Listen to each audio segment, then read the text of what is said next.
We may not have. I don't know. We'll see. But what I'll do is... It's late, Sunday night. There's no one on board. Just us. I've been told to be quiet. I know, and the shame of it is what... Hello and welcome. We're the Aussie guys. I'm G. This is my co-host, AJ. Are you doing it tonight? No, I'm just taking over your job, mate. You're just mucking around. I don't know what you're doing. We've only been on air talking for like 10 minutes. Oh, I'll talk about it in a second. How about I just hit... No, don't edit it out, mate. Come on. Let's get this show going, man. Hurry up, hurry up, hurry up, hurry up, hurry up. Come on now. We're going to have action too. Right here. It ain't going nowhere. Well, yeah, you got some technique. You ain't show me that, this fella. Hey, wild cat. Ball at the 5, 3rd down and 2. That was bad. Let's go have some fun, bro. We ain't got to talk about too much. We have to shorten this intro up. I can't keep dancing for too long. Haven't been drinking yet. If you call it dancing. What is the delay for? He's standing right there. He's taking a card out. He's a piece of paper. It's that close? Dear Lord. Good evening. Evening. Good evening. Oh, man. I am... Hello. Out of rhythm. What do I usually say? Hello. Hello. And welcome. Hello and welcome. We're the Aussie guys. I'm AJ. Here with me is G. AJ, how are you, bud? Yeah, it's been a while, hasn't it? But a lot's been been going on, especially with you, with the whole school, the teaching from home. Yeah. Well, I've been back at all school that. for a week. Yeah. Back at school for a week. And At the actual school? Yes. Yeah. Okay. Senior students went back, and we've got juniors, sort of like the middle junior students going back next week. So, okay. Yeah. Noah. No, my son, he goes back next week. Oh, okay. Next week. Yeah. Cool. Yeah. So he's still got another week. So he's quite happy about that. He's got another week of 14-hour PlayStation days. So he's happy. He's happy. Now, we do have a special guest on. We do. On the line. Well, this is a bit different to what we did last year. We don't drink to the pod because we're not together, because you weren't ready for me to come over to your place. No. So I'm still at home. So I get to drink got some old port. Mate, let me just say, actually, let's get our guest on, see if he's into the port. Sounds good. Well, yeah, I was going to say, I started a bit of a conversation with our guest for tonight, and we hadn't kicked off our team preview series yet, G. But it seems we have not. Opportunity. So look, we might just talk general NFL stuff, but also we are going to talk about which team, G? The Titans, the Tennessee Titans. So special guest, all the way from. Actually, I'm assuming he's in Tennessee. Mate, you know what? Mate, never assume anything. No. You know the saying about assumptions, don't you? That's right. They are the of all stuff. Let me put you on, Alex. Alex, thank you for joining us. Alex, honored to have you on. Thanks so much. Thank you guys. Thank you guys for having me on. Well, what's that? Is that a drink? This drink to the pod. What are you bringing? I'm bringing. No. It's actually water because it's 7 a.m. in America, and if I start drinking now, I might not make it through the rest of the day. Exactly. Yeah. Ravens got it right. Americans are still waking up. Yes, we are. Now, so just water. What? No, like Monster Energy drink or Red Bull. I don't know what you don't need it, man. Don't need it. I usually I'm by like 3 a.m. It's I work really early, so yeah. I'm usually up. But what are you drinking there? I was seeing you pour What's that, man? Yeah, I've got some port. You might have to send that over here. I never had that. This was my my wife's grandfather. He passed away probably 10 years ago, and we cleaned out. He's a hoarder, and let me say there's good and bad things about a hoarder. The best thing about a hoarder is that you get to go through all his shit, and there's heaps of stuff. And like he was in the Second World War. Okay. So we found like 3 samurai swords taken off Japanese soldiers when they surrendered. Which, probably not surrendered because Japanese don't really surrender. That's just one of their things. Really? I've got So we gave one to each family member. He had 3 grandkids, so we all got one.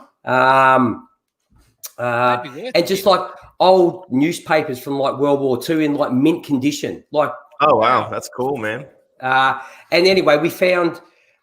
Obviously, my brother-in-law found this port, and he only came across it when he was cleaning out his own. He's a bit of a hoarder himself, and it's aged for 21 years. So his grandfather probably bought it 30 years ago. Okay. So we're probably looking at about 50-year-old port, and we only opened it a couple of weeks ago, just for the sake of it. How is it? Smooth. Oh, there it is. That's what I like. There you go. There we go, man. 50 years smooth. Yeah. 50 years smooth.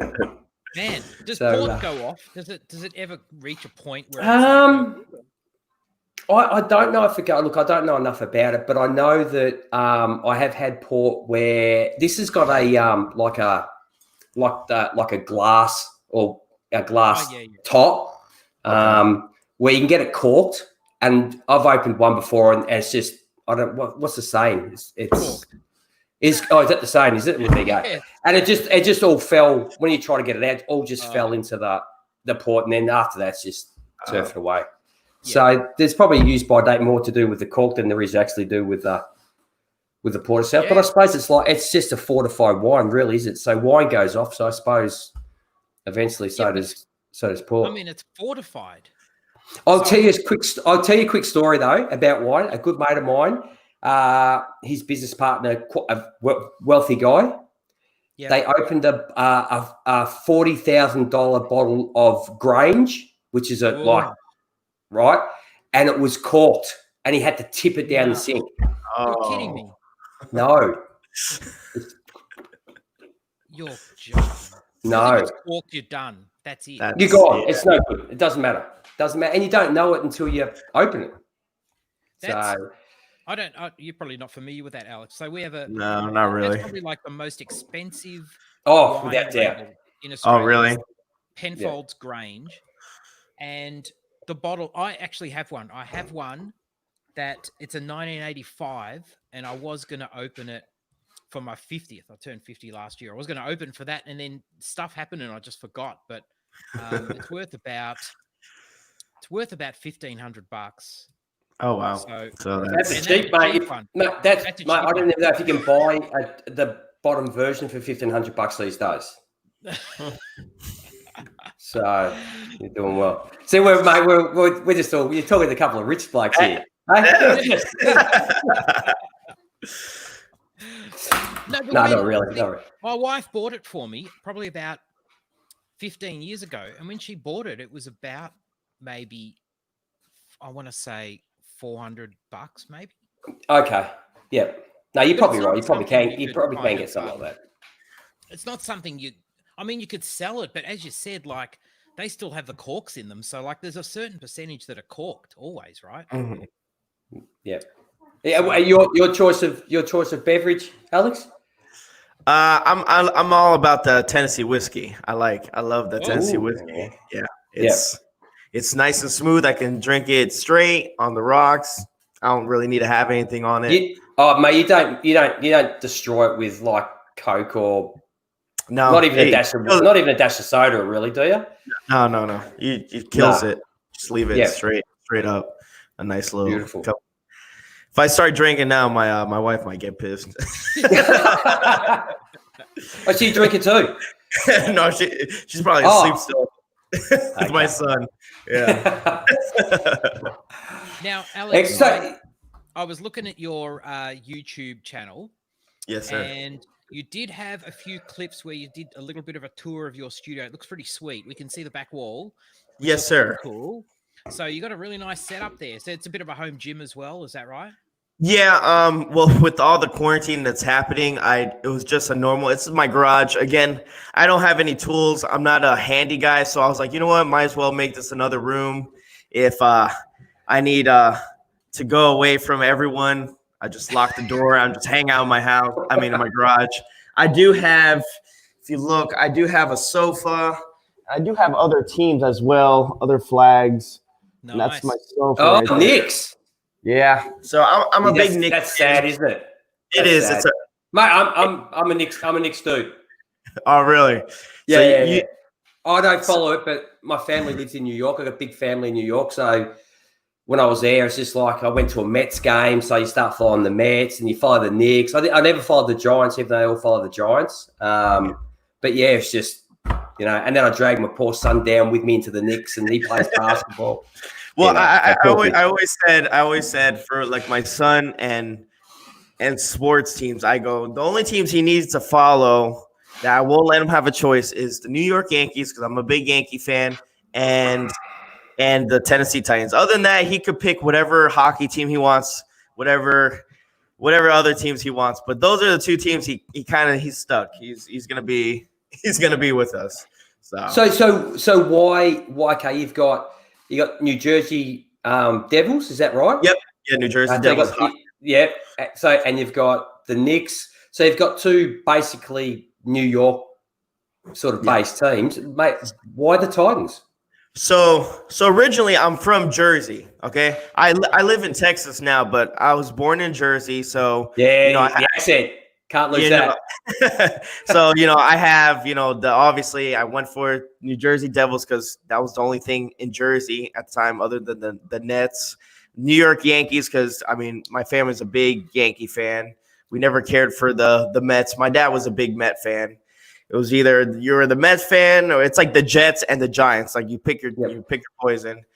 And then I didn't stop. I didn't watch football till maybe around 99 when the Tennessee Titans actually started, when the franchise began. And I fell in love with that team. I fell in love with Eddie George. I loved running backs. So that's one thing that got me hooked was just how Eddie George ran the ball and stuff. And then had Steve McNair. And ever since that, I was, you know what, I'm going to stick with this team. And after their 99 run, their season's been pretty bad. They're rough for a while. But I stuck with them. I was like, you know what? If I'm not going to be a bandwagon. And finally, this couple years, 4 or 5 years, it's been really nice. It's been really nice to be a Tennessee Titans fan. But again, so you calling the Mariota years nice? What's up? It's better than some other times we have, like when we had Matt Hasselbeck or Locker. So that was the progression. Yeah, Mariota didn't work out best for great us. Arm. Jake he did. Great arm. Mate, it'd be good if he didn't throw it into the stand when he's trying to hit a wide receiver. That would have been much better, wouldn't it? I think so. I agree. And he just had a really bad offensive line. He had a bad team. So it didn't work out again. So it's been a couple of years. It's been rough, man, for a Titan fan. But as of right now, man, we're in good position. I mean, we just came off AFC championship run. I mean, we lost, and like the gentleman right here, he said Raven said that AJ Brown he is nasty. I think he's going to pull up another great year. I think he should have been offensive player of the year, in my opinion, but that's a little biased. Oh, yeah. Well, the numbers he put up as a rookie, I mean, that is amazing. You don't expect that from a rookie wide receiver, honestly. Exactly. Well, we were going to talk a little bit of NFL, but mate, we're on the subject already. We're on the Titans. Let's stick with them. All right, perfect. So listen. Go on, Jake. Go on. Okay, mate, you're the host. I'm just here for my looks. Go. Alex, usually what we do is we start with a bit of a retrospective. We just look at the year that was, just briefly. Although the latter half is the more interesting half, but it's interesting to note. Talking about Marcus Mariota, because certainly the way you started. So it was the second year for Mike Vrabel last year, and a 2-4 start and the benching of Marcus Mariota. And who would have guessed that your hero, the person who would come to save the day, be Ryan Tannehill, who has had his career completely resurrected. I would say always mostly always been a really big fan of Ryan Tannehill, and interesting to see people come out from under that Dolphins and Adam Gase kind of umbrella and suddenly, wow, guess what? They're actual NFL players. Who knew? Hey, good NFL players. Yeah, anything with Adam Gase is bad. So you just got to get away from that guy. He's just, I don't know what he does. It's just, it's like almost like what's his name from the Texans, Bill O'Brien. Oh, yeah. I don't know what he's doing. I'm a big fan of Bill O'Brien. The minute he traded Hopkins, I was like, keep doing what you do. If you want to trade Deshaun Watson, keep going, man. That's cool with me, man. I don't know what you're doing as GM, but hey, helped us out. That's so that the number one topic for a Titans fan is the Titans. The number two topic is the Texans. Yeah, I reckon. Yeah. Oh man, I don't know what's going on there, but yeah. So anyway, so Ryan Tannehill, what a season he had. That was amazing. So a 7-3 finish, finished with a 9-7 record and went to the playoffs. But man, the playoffs. And I might let you tell the story, but. I mean, I was just going to say, mate, I sat down tonight and watched because we're going to talk about these guys. So I was looking up, doing some, looking at Henry and all that. And then I just watched the highlights of the Ravens game. Like, it's just, oh, man, he just trucked the whole team. It was mate, you stick Ray Lewis in, it doesn't matter, mate. No one was stopping him on that day.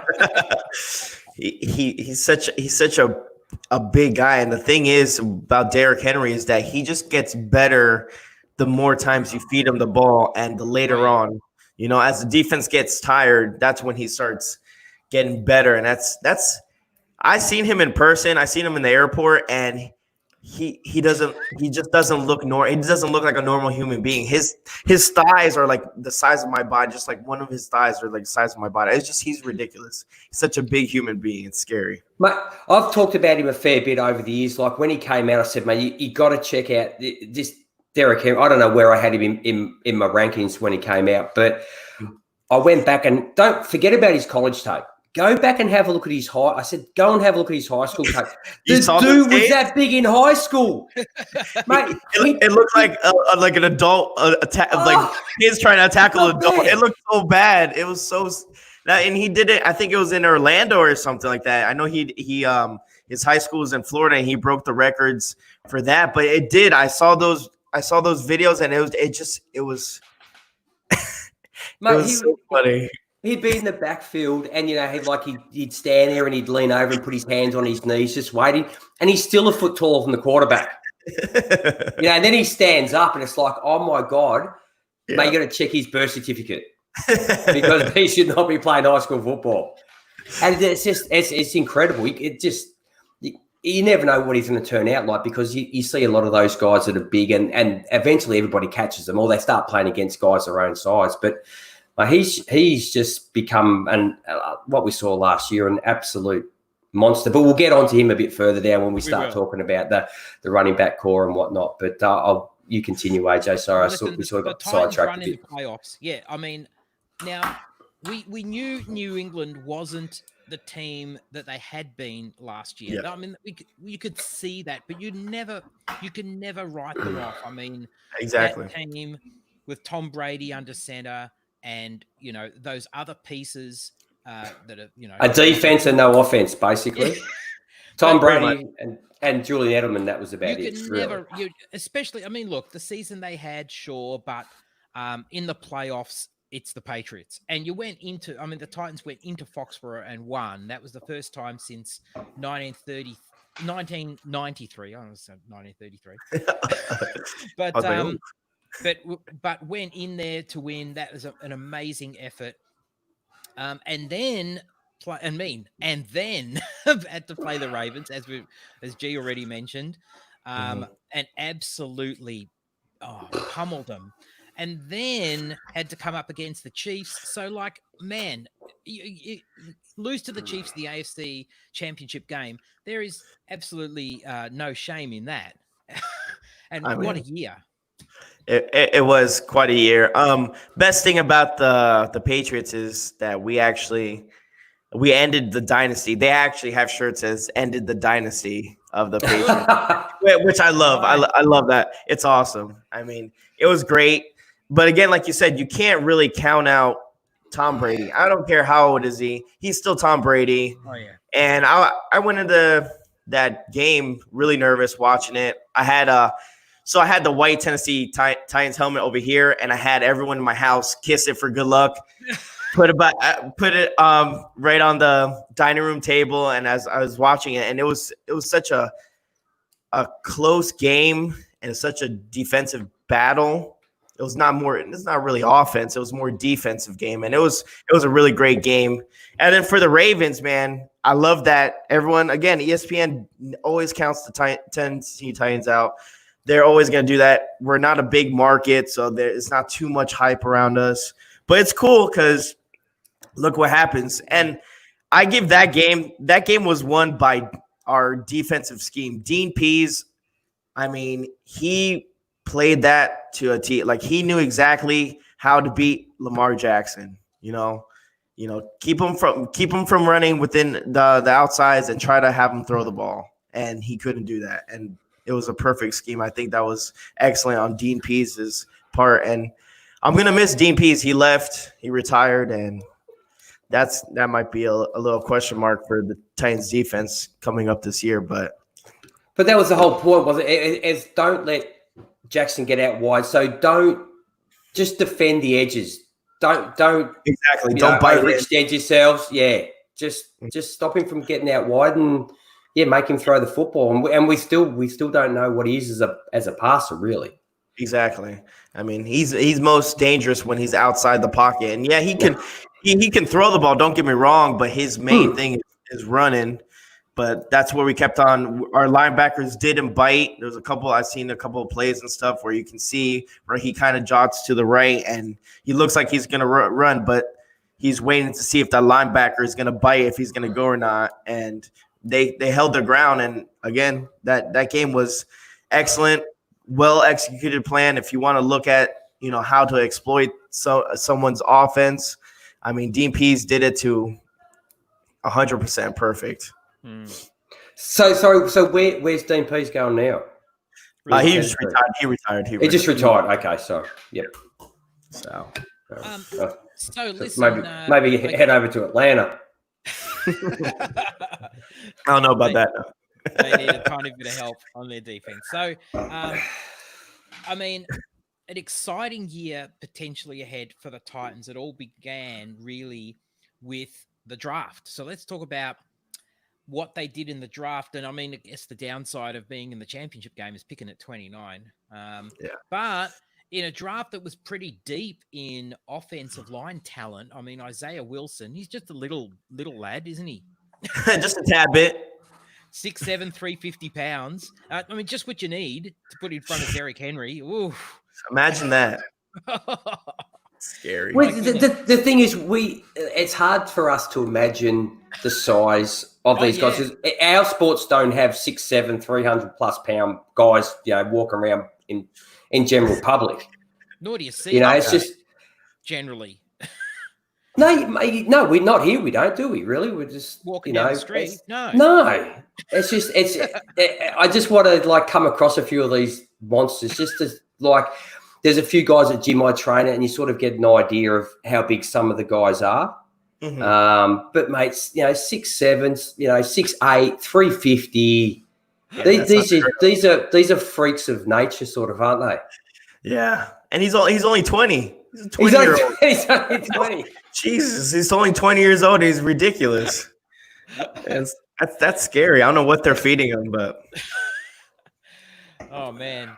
And so I don't know how look, that was certainly a great pick, but it's hard to get a handle on. I'll be interested for your take on the draft. Christian Fulton, and also a draft that was quite deep in defensive backs. So Christian Fulton out of LSU in the second round. Darrington Evans, who's an interesting prospect. I don't know what you think of Darrington Evans. And Laurel Murchison in the fifth, a defensive tackle, and then a couple of picks in the seventh. Probably won't make the cut. But most likely. Yeah, I mean, how did you feel about it, Alex? all told. I mean, sometimes picks like this aren't sexy, but they were areas of need though. Yep. So our GM, John Robinson, he's very good at what he does. This is I think his like 4th year with the Titans, and he's just done nothing but excellent picks. I think Christian Fulton's going to be a stud. I think that was a steal from the 2nd round. He gets all these picks that again, like you said, they're not the sexiest pick, but something that needs to be addressed. And he likes to pick players that are very versatile, that can do more than one position to help out. He said it before. He's like, hey, if you can play more than one position on this football team, then you have a very high chance of being on the 53 man roster. And there's a couple players that actually have that. Darrington Evans, also in college, he did some punt returns as well. And he's also really good at catching, especially for running back. Derrick Henry's not the greatest in hands-wise. He can catch a couple screen passes, but for the most part, we don't really throw him the ball. We had Dion Lewis last year. Yeah, what do you have?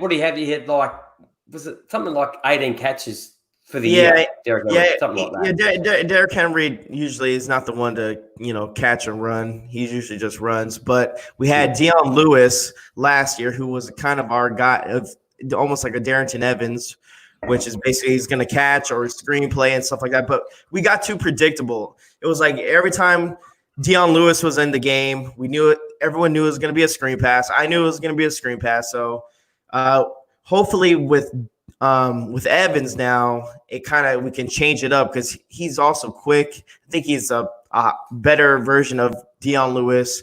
And he's so quick. They're already calling it the duo. They're already saying in Nashville is smash and dash. You got Derrick Henry's gonna smash it, and then you got Evans is gonna dash. Mate, probably not a good thing to be bringing up at the what's happening in the States at the moment. Yeah, right. With all the loot and all that going on. So maybe maybe not. Pick our words.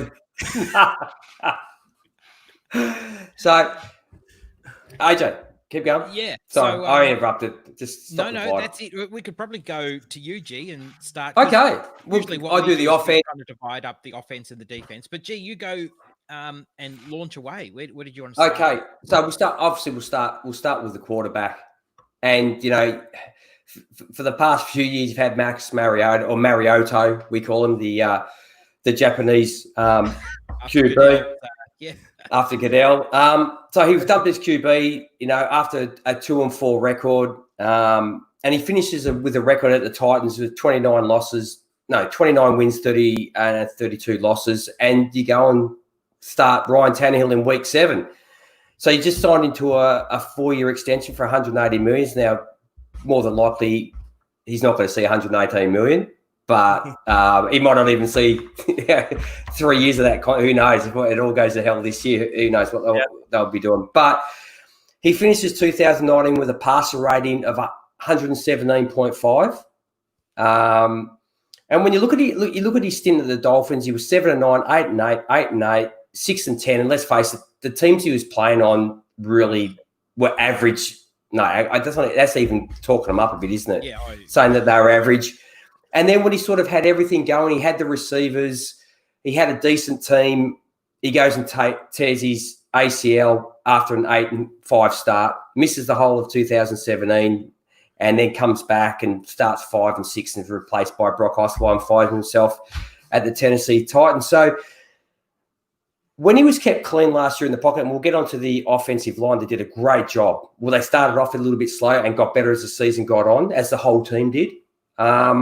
He was graded the number 1 passer in the league with a clean pocket at a rating of 94.2. So why, with Ryan Tannehill, the whole team seemed to get better. So what is it about Ryan Tannehill that you see not only just going forward, but also help sort of gel the whole team together last year? I think it just everyone, again, like you said, the offensive line at the beginning of the year was very rough. We had Roger Stafford as a guard. he wasn't playing very well. We had Taylor Lewan, who was suspended for 4 games as well. So just to get everyone on board and stuff, the offensive line started finally clicking towards maybe midseason. For some reason, I don't know why, Tennessee Titans always take forever to start. They always have a slow start. If you always look in the beginning of the year, they usually always have a really, really slow start. The team looks kind of off. And then they start picking up towards the end of the year, which is good. And you get that run going as you saw last year. But I would say it was his confidence, man. I went to the Chargers game last year in Nissan Stadium, and just his precision, and it just looked like he was playing like he had nothing to lose. I mean, he was throwing the ball into some tight pockets, and that's something I think Mariota wasn't doing. He was very hesitant on throwing the ball or if he should run it. I think he was really nervous about just making a mistake in general. And Ryan Tannehill came in and he just led that team. He was doing everything he could and basically letting it all hang out, man. It was just that Chargers game really was an eye-opener for everyone just because, I mean, he was throwing some good passes and there were some tight passes. It was really good. So I think that's what it was. I think after that, they just complemented each other because now you had a deep threat because Tannehill can actually throw the ball. He has a hell of an arm. So you have that, and you have the play action which worked perfect for us. And that's what we kind of based not all our offense on, but that was basically most of the time was our play action passes where we got the deep ball or we got the ball out of there. And I mean, you have Henry we have to crowd the box, but then it's a play action pass, and you have again AJ Brown who started to light it up, and that connection between him and Tannehill, AJ Brown is just going to get better. And it started getting better last year. And same thing with Jonnu Smith, our tight end. The only one that kind of fell off a little bit was Corey Davis, our wide receiver. He fell. Dude, he hadn't got started. Don't talk about falling off. So we'll how biased I am. Yeah, we'll talk about Corey. But so I was going to bring that, like the offensive line. It's a quite. I looked at this stat, which is quite unusual. You're tied third for the best for QB pressures. You only allowed 119 on the season. You had the second most sacks, which is quite unusual. If you pressure, if you want to sack him, you can sack him, but we'll keep the pressures up, which is quite unusual. But which was 56 sacks, which is second in the most in the league. So the first 6 games with Mariota, only one guy, judging by Pro Football Focus. Is that right? Pro Football Focus. So whether or not you, and we say this to everybody, whether or not you agree with the numbers or not, everybody, some say yes, some say no, but we have to have a base from somewhere. So we try and keep it all the same. But anyway, you only had Ben Jones, who was a 75.5% rating, and 3 of the 5 guys were under 50. Now that's with Mariota under center. Now Tannehill comes on, and all of a sudden the whole offense changes. You have Nate Davis goes to 70%. You have Taylor Lewan and Jack Conklin go to 80% and up to as high as 90.5. So Henry goes from 11th in rushing with Mariota at quarterback and only averaging 3.7 yards a carry, and he's number 34 in amongst running backs for that. Then he ends up trucking the whole league and defenses along the way. So he ends up the year with, I think it's like, was it like 4.5 yards a carry? We saw what he did for the rest of the year once Tannehill was there. So it's hard not to talk about the quarterback without the offensive line and the rest of the team, but it's like Tannehill he gave the team. It's almost like, oh my God, thank God we have to carry Mariota all the time now. He's not going to get the job done. We know as an offense that he can't get it done. Mm-hmm. And now we've got a guy which is unusual because he's only just walked in the building, and all of a sudden we have far more confidence in the guy that we haven't actually played with to the guy that we've been protecting for 3 or 4 years. Yeah. So how did you see the offensive line? Did you see that when Tannehill got in there? Did you actually see that as a fan? Because you watch the game every week. I watch all the games, but I sort of just skim through them, to get a feel for what's going on. Yeah, man. I like you see a spark. That's the thing. And there was like the mini camps and the OTAs in the beginning of the training camps where the reporters were saying that Marcus Mariota wasn't playing as well.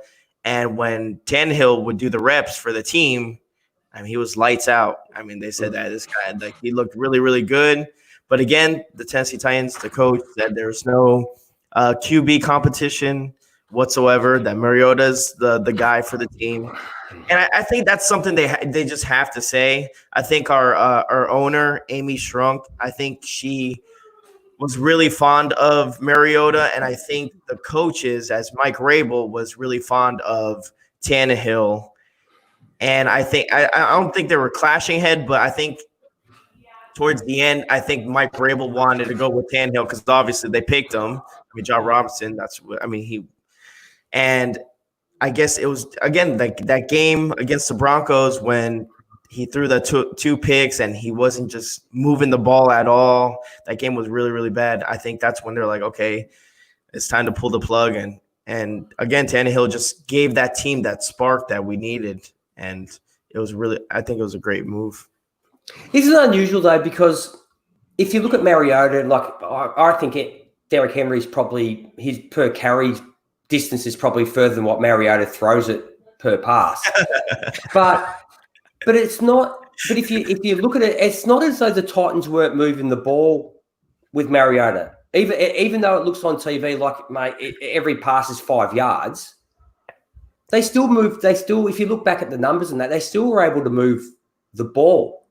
But I think it gets to a point where, mate, if it's going to take us like 14, plays to get the ball X, and we can do it in 3 in some cases.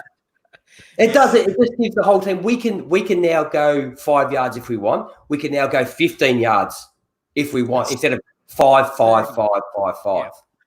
Yep. I agree with you completely. Yeah. It was rough. It was pulling my hair out when you would see like a little, like, again, like 2-yard pass, 3-yard pass. I'm like, oh my God, Pat, throw it past 10 yards, please. Just do it. Come on. Yeah. So we'll go on to Derrick Henry then. Like we've already spoke about, the dude's a beast. 191, 247 pounds. He runs like a 4.5.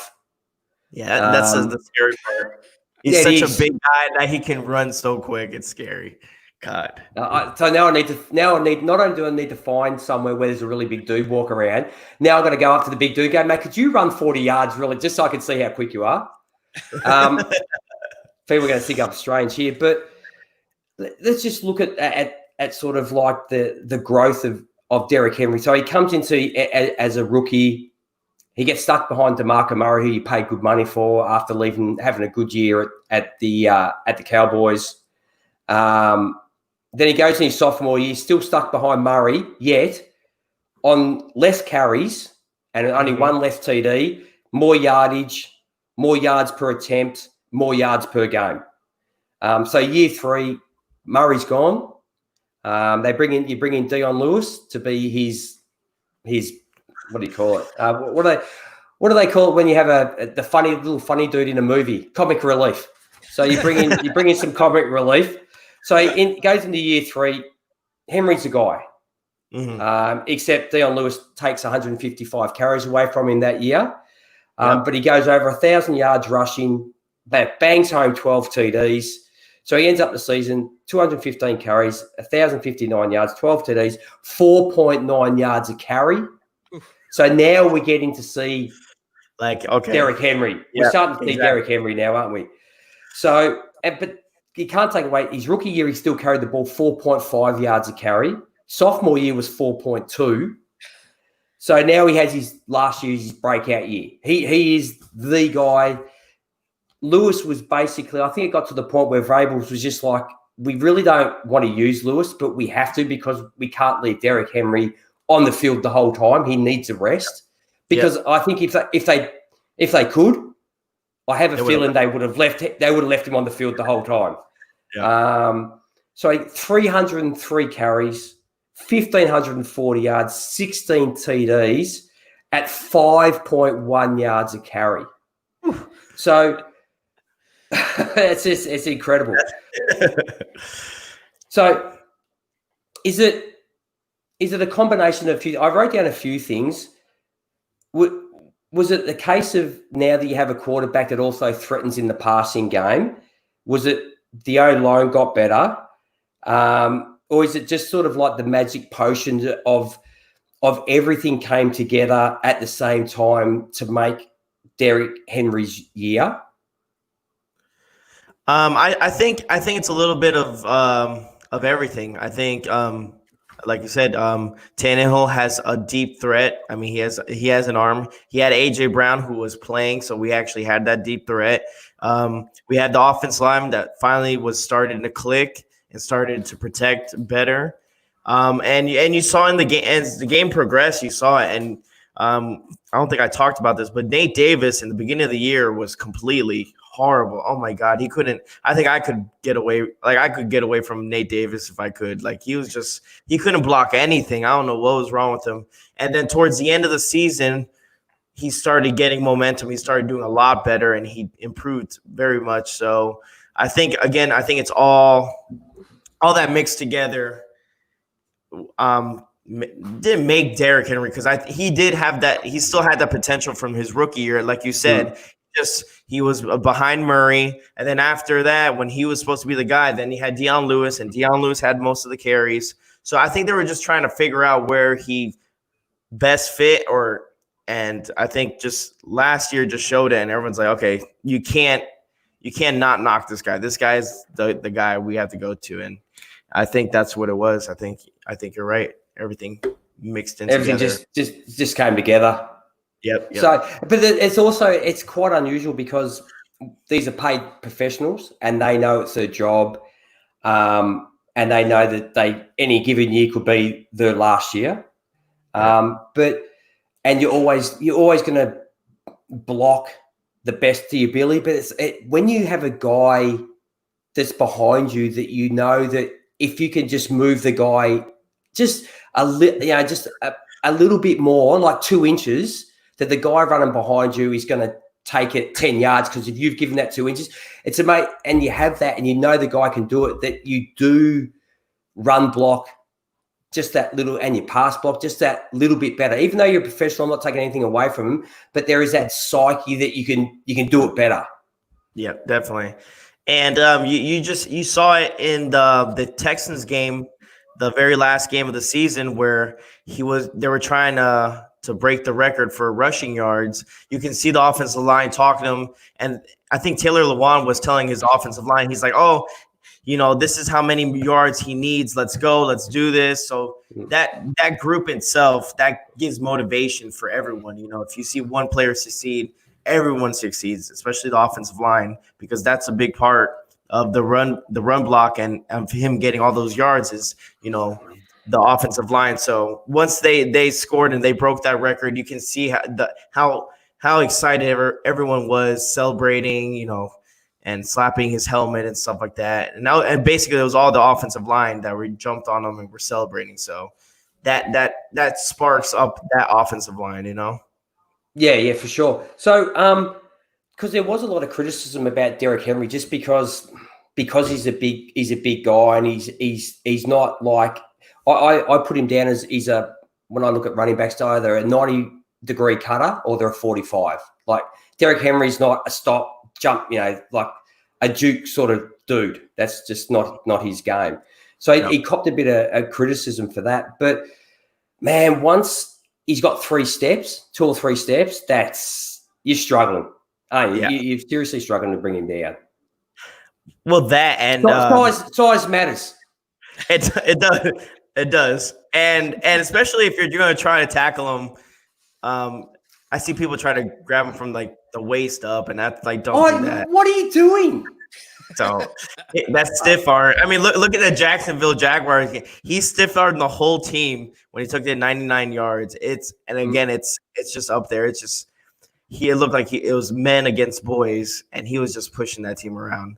Like that's stiff arm. I wouldn't want to be tackling him at all because I'll probably get a stiff arm and I fly everywhere. He had what's his name from the Ravens protect him. You saw when he flipped him and he used his hand. He was shielding him. He was pushing him against his Ravens player. I mean, we all have that picture of, I think it was Earl Thomas, and he was talking so much crap, and Derrick Henry just put him on his ass. So it's great. It's great. So 303 carries last year. How do you? No, I'm doing the touch. I like that. Thank you, Kyle. That maybe that's next time with and Kyle will be up. He'll be drinking Red Bull, man. He won't be drinking. He'll be drinking Mother. He won't be drinking bloody any of that water stuff. So going forward, projecting to 2020, they just keep rolling that 300. He's a 300 carry guy, isn't he? You just got to keep it. You just got to keep it moving now. Like you find yourself now in that window. And you've proved that you can be. You prove that you can be there. So next year's just going to be more of the same. 300 carries. I believe so. I think they need to mix it up. Reason why is because now they got everyone's attention in the league. The league knows what the Titans are about, but you can't be one dimensional as well. I know the Ravens.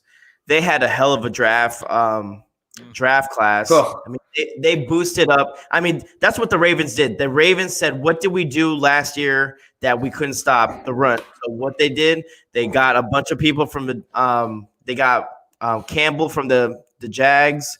I mean, they boosted up their defensive line, and they have that game marked down. I think it's a little bit later in August. In October, where they play the Titans, and they have them marked down, and that's what teams are doing now. They're seeing what they did wrong. They look at a team like the Titans. They look at a team like the Kansas City Chiefs that we look at like, okay, what did we do wrong against the Chiefs? They have a bunch of speed guys, so we need to improve on cornerback because half of our cornerbacks got burnt out last year just because that's like a track team. Kansas City Chiefs are a track team. They got a bunch of studs in there. It's ridiculous how much speed they have on offense, starting from the wide receivers to, the QB. So I think we just got to mix it up a little bit with their play calling. It should help out. Now, so just one correction, because you said that's what teams do. Well, good teams do. Good teams look at what they need, and they go into the draft and free agency and they address their needs. Exactly. And there's quite a number of teams that just don't seem to do that. Or great wide receivers fall in some teams' laps, and they just go and overlook it. I don't, who knows. So you go and draft Darrington Evans. Yes, sir. Speed, elusiveness. For a smaller guy, he doesn't mind dropping the shoulder. He's quite physical. So how does we talked about Lewis, how he just wasn't getting it done. It's not what they wanted, and he wasn't performing. Very durable either. No. So how does he sort of slot in? How do they work the rotation between the two? Would it just be more of a spelling type thing, or I'm sure they'll come up with plays just for him, but you don't want to end up what we did with Lewis and know that when he's on the field, it's going to be a play. Yeah. No, I think they will mix it up. I think he'll have a couple chances to run the ball between, the tackles and stuff. I think it's not going to be so limited. I think what they're going to do is just like what they did with Dion Lewis is like, okay, we're not going to do exactly. We already went down that road with Dion Lewis. People kind of knew exactly it was going to happen. I think they're going to share the ball. Obviously, Derrick Henry's going to have most of the carries, but they're not going to be afraid to give Evans the ball to run. And I think that would be the game changer because Dion Lewis, every time he would run the ball, he went nowhere. It's either he had, I think, more yards going backwards than forwards. So, he couldn't find the hole. It was frustrating. Wide receivers. We're going to talk about frustration now. Hey,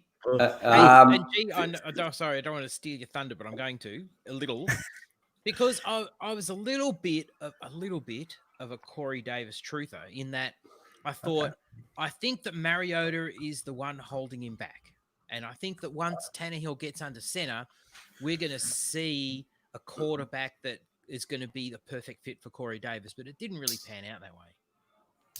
Okay, seemingly. But touch the nerve. Because I'm not a Corey Davis fan at all. I wasn't a fan when he came out.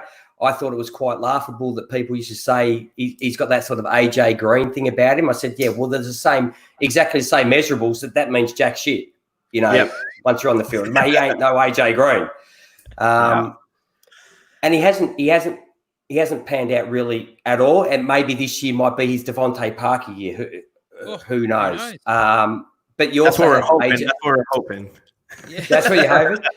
So we also have AJ Brown there, who I did have in my top 5 wide receivers coming out. So I think I've got, how many have I got right in that out of the 5? 1? Maybe AJ Brown's about the 1. 2 of them haven't played yet. Yeah, true. So behind them though, when you look at the depth of wide receiver, it's a little scary. Yep. It's a bit like looking at the Falcons' depth at the moment. Hence why we didn't take a great wide receiver when he was sitting on the board. You have Adam Humphries, Cody Hollister, Trevon Thompson, Khalif Raymond. Mate, no one's ever heard of these people. Nope. They're like free agent. How many free agents you got in there? 1, 2, 3, and there's 3 other guys that are free agents. So behind them, you have nothing. We'll put Jonnu Smith. We'll talk about tight ends as well. There is a whole receiving core. So you have him, big fan. And behind him, you have basically nothing as well. So you've got 3 receivers and then nothing. Now, I'm a bit concerned if AJ Brown goes down. You could be screwed. If Davis goes down, not so screwed. But how do you see the receiving core at the moment? Or it's not going to be the makeup of the Titans to be really a passing team? Because when you look at Tannehill's numbers, they were good, and he was like completion wise and percentage wise, he was good, but he wasn't it wasn't a huge yards year for him. Or touchdowns even. He threw like 21 TDs. So, and granted, he only, round half of the season. Week 7. Yeah. So it's probably not bad in TDs, but not a big yardage.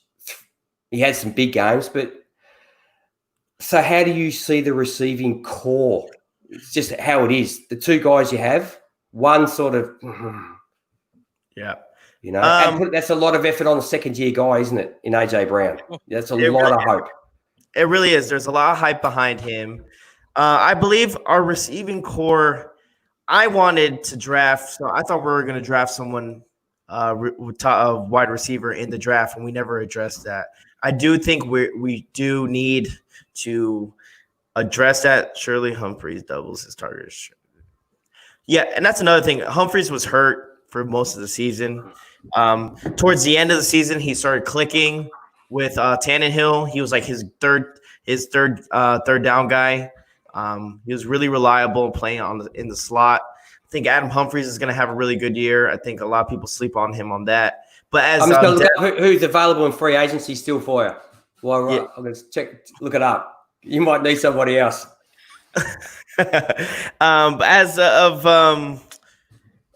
As depth wise, I'm a little concerned. I mean, we still can obviously, like you said, pick someone up from free agency or training camp.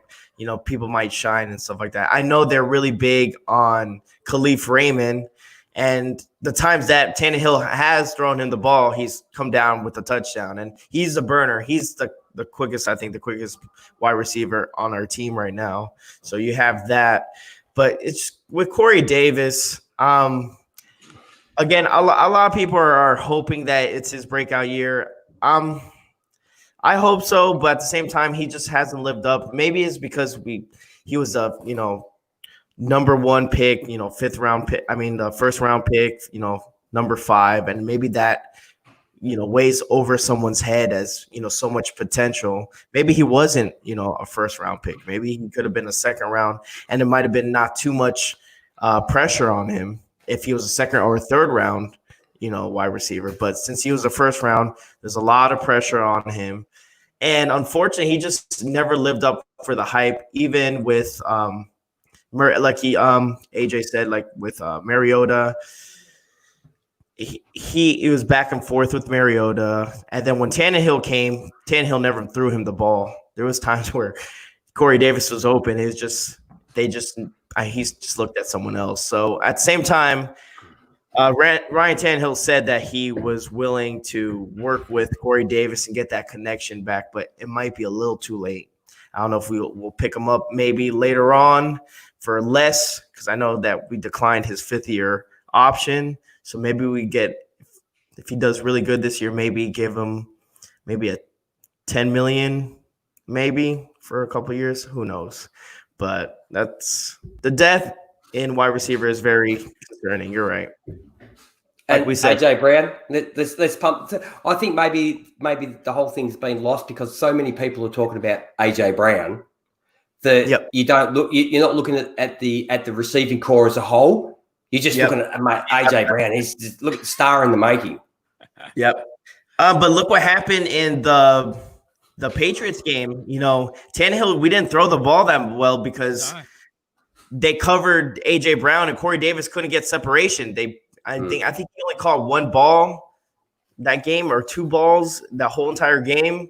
So we could, if AJ, like you said, like if AJ Brown does go down, I think we still have enough tools in our bag that we could still play a competitive game. Maybe not win the game, but be competitive. But if you look at the Patriots game, we barely threw the ball.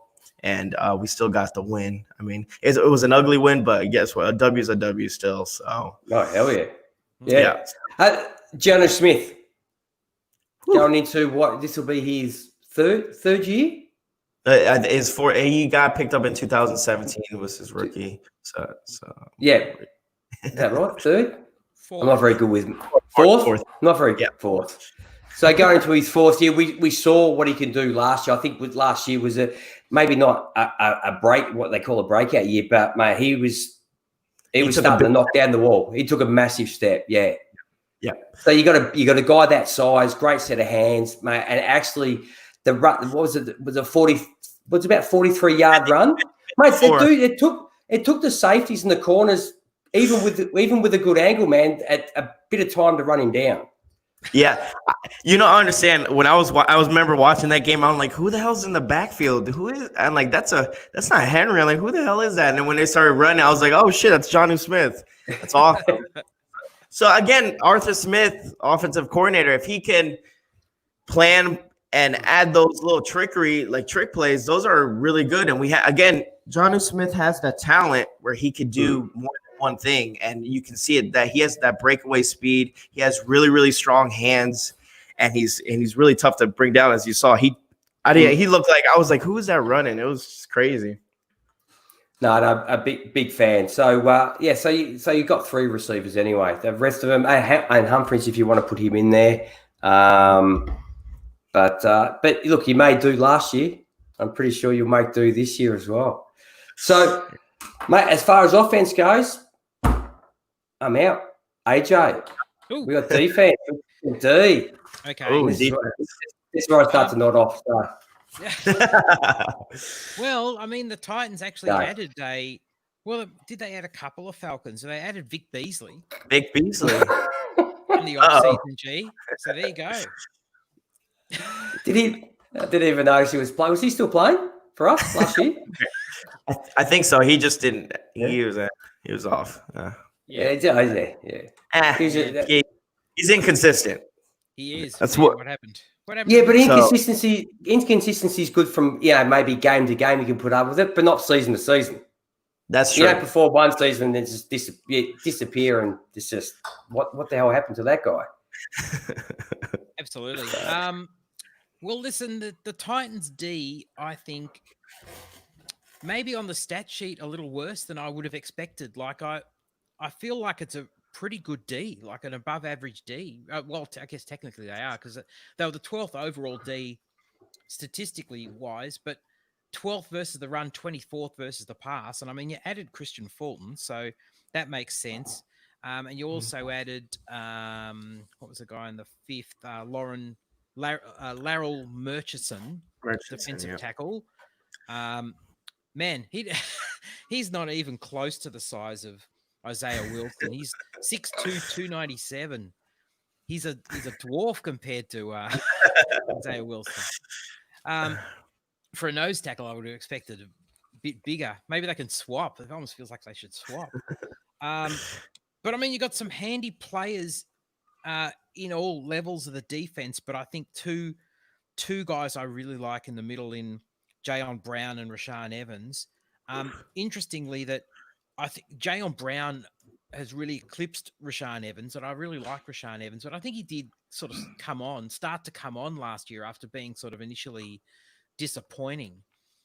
But how do you feel about the defense as a whole and maybe those guys in the middle? All right. So I believe our linebacker core. Tell me how.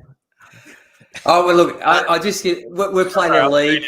We're playing a league against Kyle, and we did how many? It was 54. How many players we just draft? Yeah, how many rounds was it? No, it was 45. 45. Yeah. IDP league. So we're playing against Kyle. So he just wants to know. Yeah, he wants a pat on the back, obviously, from you. I see that. Hey, man, good job, Kyle. That's a hell of a pick, man. It's a good pick. Our linebacker core is so underrated. I think it's very overlooked. I mean, Jayon Brown is such a stud, and Rashaan Evans he's just a beast. Like that goal line stance in the Patriots game, where I think he had two. I think it was back-to-back tackles for losses. It was just ridiculous. I love the way he plays. They play and they gel great together. Now, what worries me about the defense is obviously, like you said it with the statistics is the pass rushing. Our pass rushing wasn't there, and that's what you saw that with Patrick Mahomes had all the whole time just to hang out and just Dude, you just picked up Vic Beasley. You sorted. I think that's it. We're good. I think. I don't know. So again, we picked up like you said, a 1-year deal for Vic Beasley. It's kind of like kind of a prove it deal. See if he still has it in the tank because I think Mike Rabel can kind of shape him up. And then there's talks about Clowney. Clowney's still out there, guys. I don't know if the Titans are going to pick him up. I mean, that would help us out a lot. I really do hope we get Clowney. But at the same time, I'm kind of over it at the same time because he's just toying with people. He turned down the Browns just recently, and they were offering him the most money. So I have no idea where Clowney is going. I don't even know what he's thinking. Maybe he's just hanging out, There is a bit of talk, though, with him and the Titans, though, isn't there, at the moment? Yeah, he has history as well. Obviously, Coach Rabel was defensive coordinator, defensive linebackers coach for Houston when he was in Houston. That's when he performed the best, was when Mike Rabel was under his wing. So maybe we have that. Maybe that will lead. And then we also have what's the cornerback that we just picked up from the Texans there? I think it's Jonathan Joseph we picked up. Oh, yes. And they're really good friends as well. And he talked about Clowney. So there's some ties for Clowney to come, and hopefully he does. I mean, that would really help us out in defense because, again, just getting to the quarterback was a really big problem for us. Really big problem for us. Other than that, what's up? That D line of yours on paper doesn't scare anyone. I mean, Harold Landry is probably the piece there, but yeah. But that's the thing too. Like with the season he had last year, and the sort of the building that you've slowly been doing over the years, accumulating to what happened last year. Free agent guys start looking at like, where can I go to a team that's on the rise and I can play for? It's great to make good money, but why make good money and be on a team that's 4-12? Yeah, exactly. So someone like Clowney's probably looking at that, and he's looking at the Browns going, I don't want to play for a 4-12 team. Ooh. Mm-hmm. Hopefully no Browns people listening, but just buried myself there. But yeah, that's sort of what you have going for you at the moment, is that you're a team sort of with forward momentum, and with a coach that people like. I think players that respect the person that he is.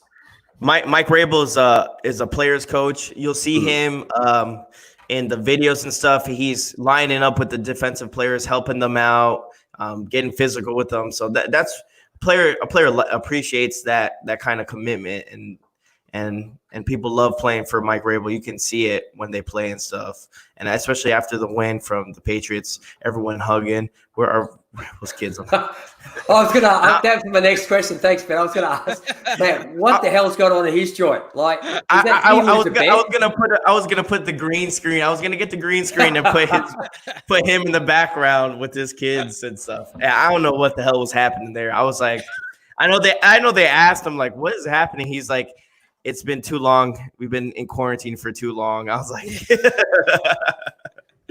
poor guy. It was just like, dude, what are you raising? Like, it's just, I don't think I reckon that's just how they are. Yeah. It's just nothing to do with quarantine. It's just a family that are going on in that house. So, I was going to say there's some pieces there, but I mean, certainly the defensive. I mean, Vaccaro and Bayard are fantastic, but outside of them, it's a little bit tricky. So there's some pieces there, and I feel like some improvement to be made. Definitely, there's room for improvement. It's always room for improvement. Mm. Yeah. So is there anybody sort of like floating out in free agency that you think that the Titans could possibly look at, or you don't really know who's in free agency at the moment, just sort of floating around outside of someone like Clowney? Other than Clowney, I know there was I believe, I don't know if he's been taken yet. It was I think his name's Emerson Griffin.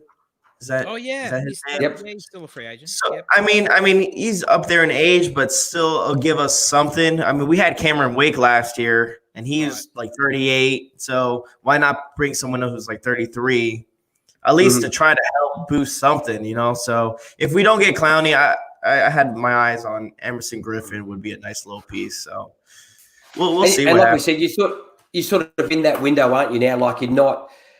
Like, you got to take it while it's there. We're not building for 3 years down the track. Right. Our opportunities now. We have the running back. We believe we have the quarterback. We have a wide receiver. So yeah, if you just get these pieces, it might be 12-month, 2-year deal, and that's it. Yep, I agreed. Just the top up sort of guys. So when we do our team previews, Alex, we usually ask people how they think their team's going to do. Okay. In the season, I don't know if we should ask you. I don't know if we need to ask you. And ironically, we always laugh because, I mean, every team is. I don't think any team's been under 500. No. in like 6 years we've been doing it, I don't think anybody's ever said, "Well, we'll be 7 or 9." It's just not happening. Everybody's pretty optimistic in the off season, but I mean, you made it to the AFC Championship game, so I mean, you're obviously hoping for the next step. Yep, definitely. A lot of people get on me with this. And they don't like to hear this. Okay, we've been 9-7 for the past 4 years in a row. Okay, I see us just looking at the schedule and stuff, it could possibly be we can go another 9-7, but still make it to the playoffs. I mean, if 9-7 gets us to where we were at last year, where we went to AFC champion, I'll take 9-7 all day. But on a good run, I believe we could go 10-6. I think that's was it 10-6? Yeah, I think that's what it was, 10-6. That's why Yeah, you want to make it 11-5, don't you? No. You want to be 16-zip? No, yeah. There's some people like when I did the breakdown for our schedule and people were like 16 and on. Like, come on, okay, let's be realistic, people. Come on. Like, unfortunately for the Titans, we always have a little bump on the road where there's a couple games we should have won. But I mean that's every team. That's any team in the NFL. I mean, you play every Sunday, you'll know what team shows up, what team doesn't. So just because we did really good last year doesn't mean, the team we should beat the Bills every year. I don't think the Bills are better than the Titans, but we end up always losing to the Bills. So that's just my opinion. Yeah, but it's true. So you end up again where you did this year, and you find yourselves up against the Chiefs. Like, how does that feel to know that you have Patty Mahomes in your half? Oh man, I mean, if I was the coach, Patty Mahomes, not just Patty Mahomes and Lamar Jackson, you've got in the AFC. Exactly. If I'm the coach, I put a poster of both of them and go, this is what we're going to end up facing at the end of the year. You want a Super Bowl, you're going to have to run through both of these teams because that's what's going to happen. That, before, last year it was the Patriots. You had to go through the Patriots if you're going to win a Super Bowl. Now it's the Chiefs. Now it's the Ravens. And now the worst thing about the Chiefs is that I think Patrick Mahomes is like, yeah, I'll take less money so everyone can stay on. I'm like, oh, God. Like, don't do that, man. Be selfish. Come on. Take all the money. I'm just like, oh, Jesus Christ. It's like we lose Tom Brady. Tom Brady's gone. Then we bring a little mini Tom Brady in. I'm like, oh, fuck. How many more years is this is like, that's all we need is another dynasty. It's like, yeah, I don't want that. Come on. I come across the NFC, mate. It's changing all the time. It is. But it's exciting though. It's exciting though. It's good. You never know who's gonna end up. We have the Saints. We have Green Bay. A lot of people think Green Bay is falling off. I don't think so. As long as you have Aaron Rodgers, anything is possible, man. That guy's a stud. So keep going. That's and, you want me to go with the Falcons? No, yeah, definitely. Falcons. I like Matt Ryan. I do. I like Matt Ryan a lot. I love Julio Jones. I said to my son just the other day, we're just talking about football, and I've got my little Julio. He sits here. And, there you go. That pop. That's nice. Yeah. And I said he's not really into football. So I've dragged him into the Falcons, and he's just whatever. He knows who they are. And I said, mate, it's. Being a like, as you know, eventually you'll get a player and you just go, I'm glad I'm around to watch this guy play football for my team. Right. And Julio Jones, if he doesn't go, he has to go down as one of the best receivers ever in the Absolutely. NFL. For just his size, his athletic ability, just everything he's asked to do, never shirts an issue for, never has worried about putting his ass on the line when it needs to, to do it. But my son's like, yeah, whatever. whatever, Dad. Yeah, whatever. Please. But it is exciting when you have something like that. And at the moment, that's all I've got to hang my hat on. There we go, Benjamin. I'm sorry to interrupt you. Thank you, Benjamin. That's what's up, man. Taylor Wan, man, he's a stud. They have a really funny podcast called Bussin' with the Boys. I don't know if you guys heard of it. It's him and Will Compton. Will Compton used to be a player. He was playing for the Saints, and now I think he's a free agent. But they basically made this school bus. It's called Bussin' with the Boys. They decorated it. And they're fucking funny. They're really fun. they're really. So if you guys haven't checked that out, check it out. They're pretty good. Taylor Lewan he cracks me up. It's a really good podcast. Nice. That's what we need to do. Something like we need to. I don't know. Maybe backseat of a car. I don't know. But there we go. Just the backseat of a car. I'll do it in my Malibu. I don't think my Malibu would be that big, but I can put a couple flags in there. Man, you need. I'm just looking at the garage. Why have you got sort of that sort of burnt orange, earthy sort of color, dude? Why isn't it like a shade of blue? Okay, so here's the thing. Before I did any of this, okay, I'm a big Florida State fan. Okay, big time Florida State fan, and I thought red would go with everything. And as I don't know if you can see, but is it red? Is it? Yeah, it's red. It's not orange. Okay. It's red. Yeah. It might be my camera, but all right. So I have a couple of Florida State. I have New Jersey Devils. On this side, I have a couple dartboards. Okay, I have 2 dartboards, and I got those number plates from all the cars that you've jacked. Oh, you see that? That's all my son's toys that we don't put in the backyard. My wife makes her put them over here. No, but you had a heap of number plates on the wall. Yes, I was just sir, saying, right. are they from when you knock off a car? You keep the number plate like a memento. Definitely. No? It's it's almost like Home Alone. You know, the sticky bandits. You know, that you go around. I just take your license plate. I don't take your car, just your license plate. Just one. People just one. I leave the other one up. If people get pissed off. It's like if you're gonna let down someone's tires, don't let down one because everybody's got a spare. Let down 2. Yeah, just 2. Just 2. Just to piss them off. Be like, oh, you only did 1, and then you see the other one. Like, God damn it, they got the other one. I'll tell you a really good thing if you want to let down someone's tires. Get a pebble and take the cap off. Put the pebble and then put the cap back on.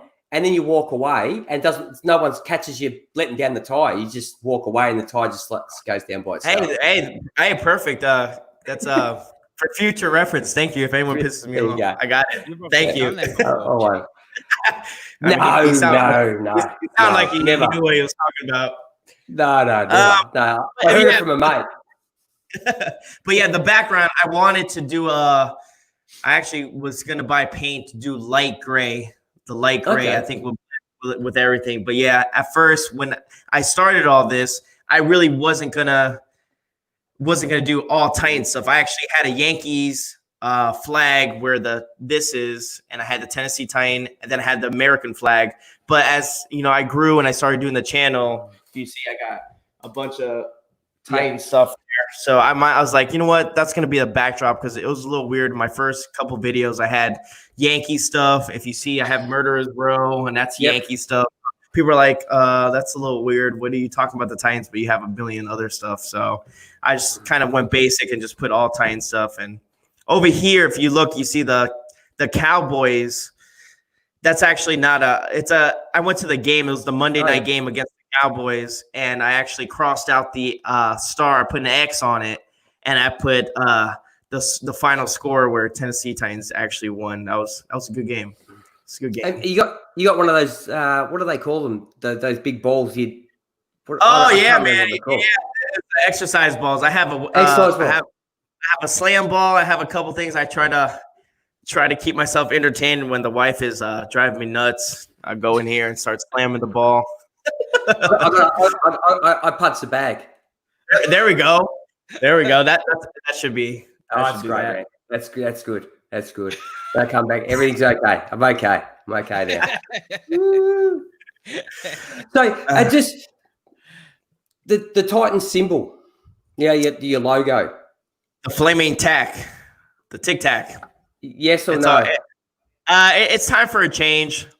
I'm ready for a change. I mean, I thought that's what was going to happen when we got our new uniforms. I thought they were going to change the logo as well, but they kind of kept the logo. I like the new uniforms as well. I like the helmet, but I was waiting for can't believe you let him bash the Cowboys. Yeah, it's not America's team, man. It's not America's team. Sorry. Sorry, Kyle. Sorry, Kyle. Still a big fan of Zeke, mate. Still a big fan of Zeke, but oh God, living in Dallas, Texas. Oh, that's one thing. One thing working and having the Cowboys lose the following day, work is so quiet. Oh my God, I love it. When the Cowboys lose, it's the best thing, man. Everyone's so quiet. Everyone's so bitter, and I'm just with a smile on my face because you know what? When they win, everyone's like, oh, you know, they're 1-0. Oh, Cowboys going Super Bowl this year. Cowboys going Super Bowl. So I'm like, oh my God, like it's ridiculous. It's ridiculous. But shout out to one Cowboys fan, Cowboys player. I met Jason Witten. He was a really standout guy. He was super nice. Took a picture with him. Week. Yep, James Witten. Did he have the hairpiece in? Oh no, he was good. He was good. Well, he had a hat on, so you never know. Yeah, I don't know. I wanted him to take the hat off to take a picture, but he kind of gave me a shoulder shrug. So you never know. I don't know, man. Mate, if you see a guy anywhere above 40 wearing a cap, that's why. You know it. I am not 40. I have hair. Okay, you got hair. I just like wearing a cap. I think it's. How are you going, AJ? Yeah, good. See, you got all good. All right, man. Oh, perfect. All right. Well, we should let you go. An hour 20. It's been awesome chat. It's been fantastic to chat to you, Alex. And yeah. Give your channel. I have to get Alex. I was just saying, you have to get Alex back on. Just talk football. Definitely. Yeah, I'm all about that. Put your shirt and everything. I'll put a normal shirt on and change. I'll change the background. Maybe I'll be sitting on my couch with a bunch of really bad sports teams in the background, and people can just go to town on me. Mate, the thing about basketball, with like I say to my son with the Knicks, is what it'll do is one day. Well, it probably won't happen with the current owner because everybody hates his guts and no one wants to play for him, basically. But what I find about basketball is that all of a sudden you only need like 2 really good players on your team to make your team extremely relevant. And if you can get like a third guy that's 70% of those 2 guys, you're laughing. Yeah. And it seems that in basketball, they move around so much in groups. They only take a couple of players to come with enough money, and they just go, screw it, let's go to the biggest market.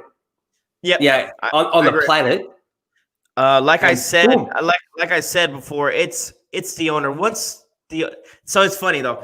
The owner, if the owner leaves, if we get a new owner, I think it opens up our market. People will come. A lot of reason why a lot of people don't go to New York is just because the owner, James Dolan, he's horrible. He's a tool.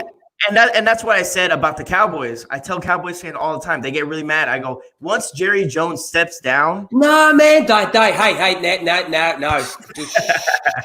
No, I like Jerry. I like Jerry. You do? Oh. Yeah, I like Jerry. I think his son needs to take his sit down, Jerry. Come on. Jerry's good. Jerry's good for the game. Character. I like Jerry. He's good.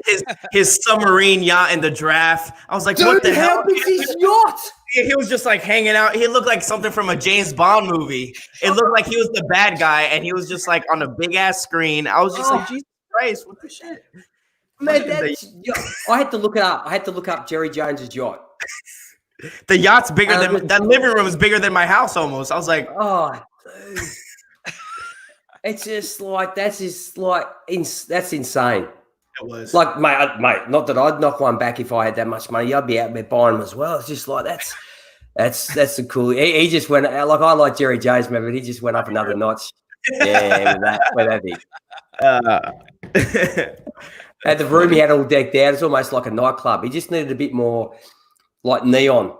I'm surprised. I was waiting for like a little like person with like his drink to come serve him, like a waiter come get his drink. That's all he needed, really. That's all he needed. I was waiting for that. I was like, this is just like something from a movie, man. That's nuts. Mate, he's just kicking back on his couch. He's just hanging out. The couch is more expensive than my house, probably. But yeah, whatever. He's hanging out. Oh, it's perfect.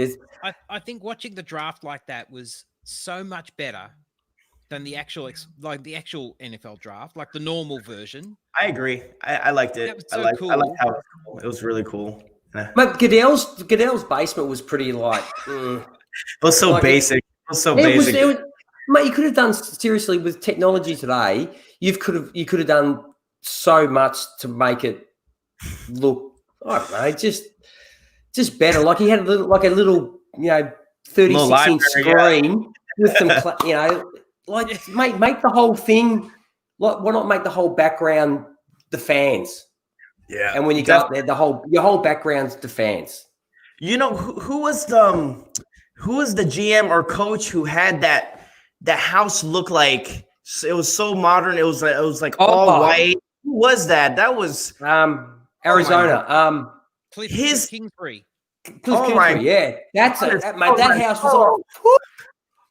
I was like, waiting for 6 girls just to walk into the picture any minute. It was so cool. Like the background, you saw his backyard. It was just like, I was like, holy shit! I'm like, that is. He's renting that, isn't he? He's renting that part. He did it for that day. He's like, hey, I just need a really nice house. Yeah.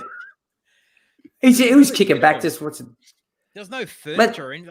You should take a shot of any of our backyards. The hose will just be lying there. There'll be pot plant. There'll be all the weeds, the grass growing out.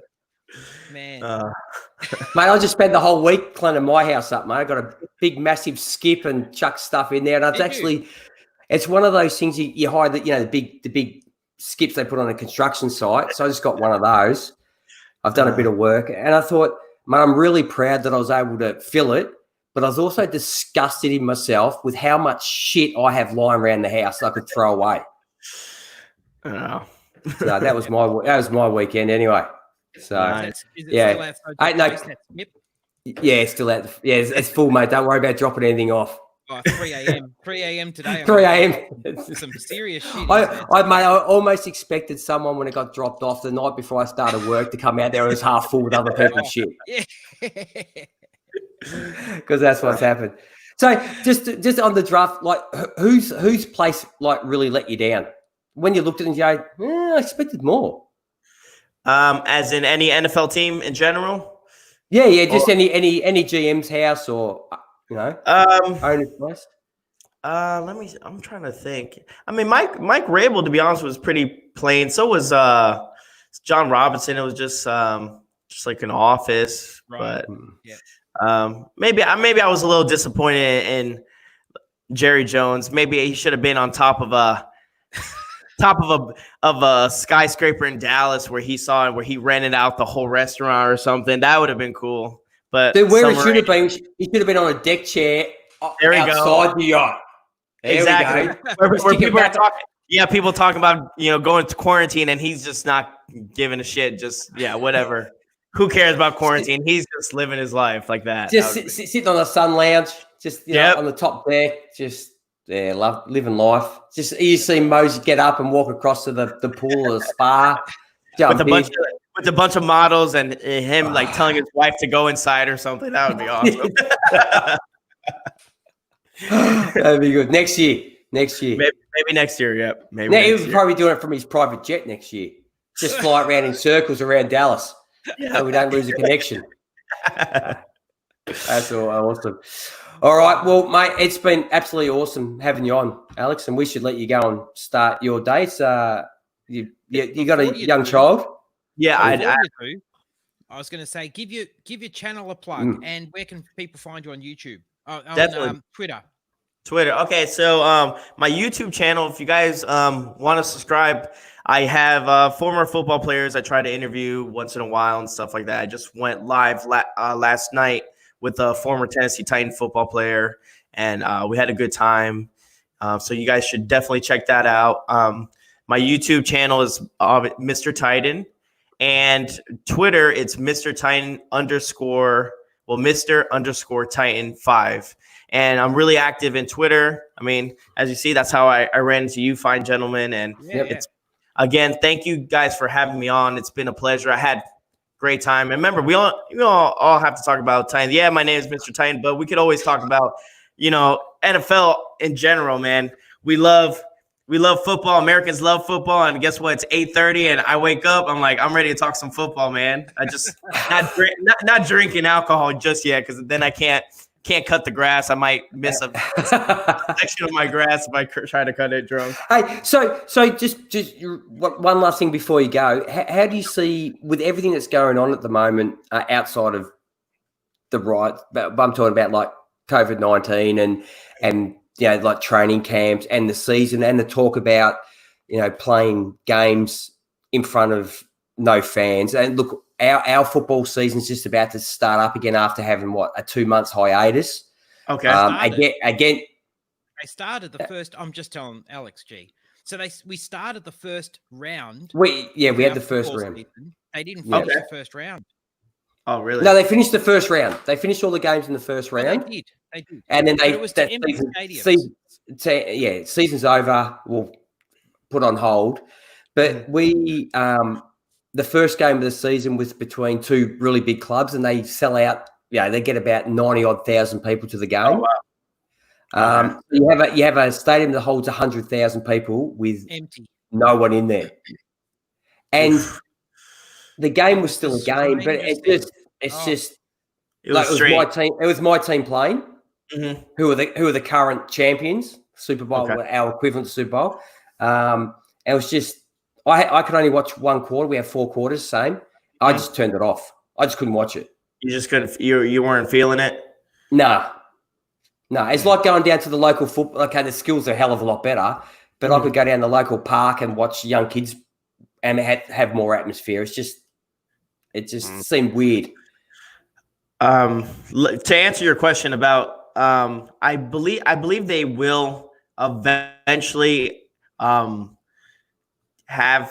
people in the stadiums. I think NFL is trying to push for it a lot because, again, the NFL doesn't work without the fans. And I think don't work without in too the much beginning it will be maybe I think it'll be limited. I think it'll be limited. There'll be a certain percentage, maybe like 25% capacity. I think they'll try to do that and then see how that works out. I mean, I do hope there's somewhat something in the stands because, again, like you said, it kills the game, especially for imagine being a player and not having a sack and then no one's they not having that crowd in the background hearing you screaming your name. Like you tackle someone and it's like, okay, good job. You have your teammates. Okay, let's go. Yes. Bit of an elbow pump. Give you that elbow pump. Tap the foot. Yeah. The foot. Yeah. The Lambeau Leap just won't be the same, will it? No, it won't. There you go. That maybe they just score touchdowns now and not carry on with what's the big thing now for defenses to score a touchdown and the whole team has to run off the bench. Take a picture. Yeah, right. Let's take a picture. Maybe we won't have that, which would be a great thing if we got rid of that. So that'd be awesome. Yeah, that was kind of annoying after a while because it was like it kind of killed the momentum too as well. Like if it's like the first quarter and you get an interception and you guys are running, like don't do that. The game's still there's still a lot of game left. Don't do that. Maybe if it's the shutdown, like it's an interception to seal the game. I understand. Yeah, go ahead, do a little fake post, but not if you're in the second quarter and you just intercepted and you got 15 minutes left in the game. Like, no, don't do that. No. Yeah, I'm a big fan of the guys that just score a touchdown. They just sort of like, okay. No worries, hand the ball across and this is my job. Yeah, but that's NFL for you. They want a big show. It's a show, man. It's a show. It's entertainment.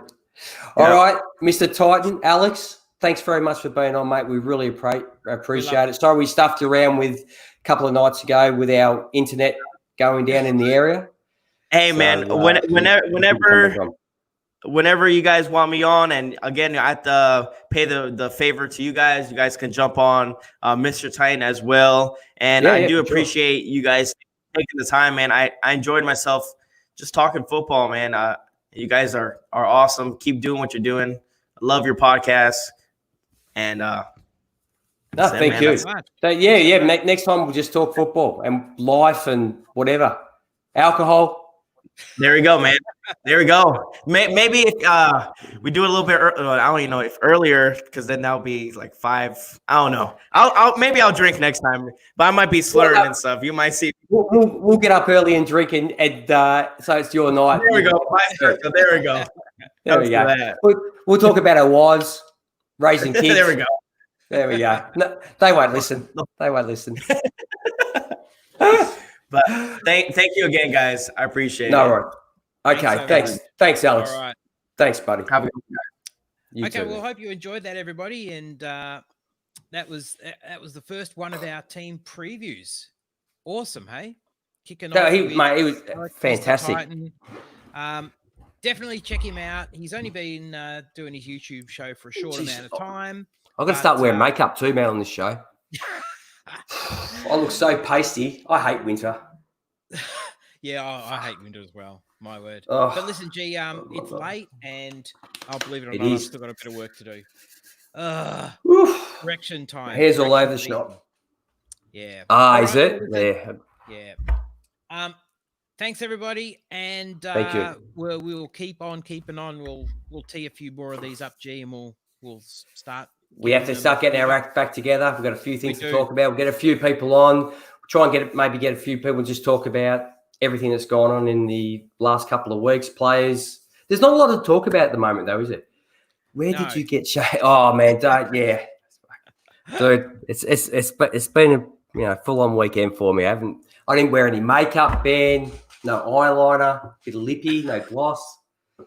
Dude, it's just All right. Okay, G. I hate doing YouTube now.